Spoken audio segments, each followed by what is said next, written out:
So knowing about as much about jet boats as you do about spaceships, you decide to go down to the jet boat store and buy yourself a boat because, after all, what could possibly go wrong?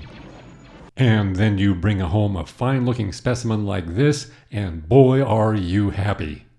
But then some killjoy know-it-all says, hey, wait a minute, that has a Berkeley pump, and everybody knows that Berkeley pumps suck.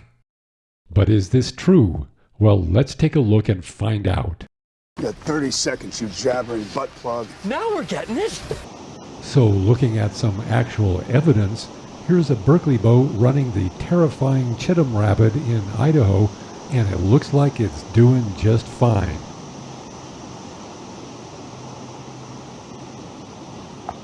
And here's the same Berkeley boat running the Slide Rapid on the Salmon River at 28K CFS, and this time it actually does do just fine.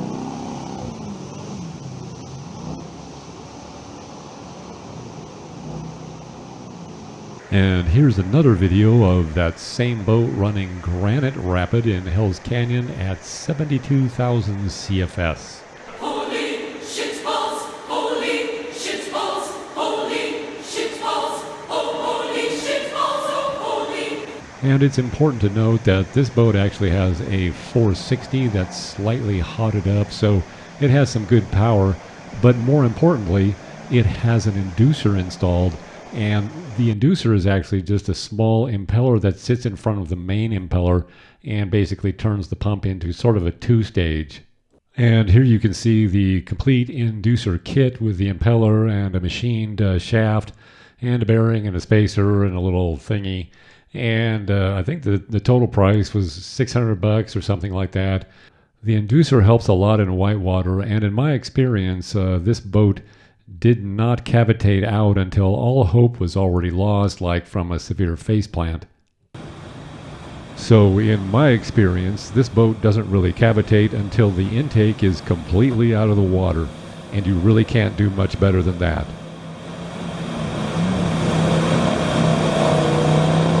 .460 power.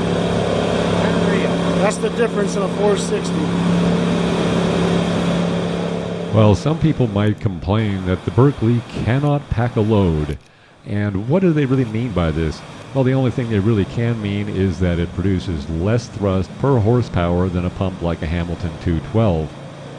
This is correct both practically and theoretically, primarily at low speed. At higher speeds, the Hamilton 212 doesn't do very well, and that's why you never see it in race boats, but you do see Berkeleys.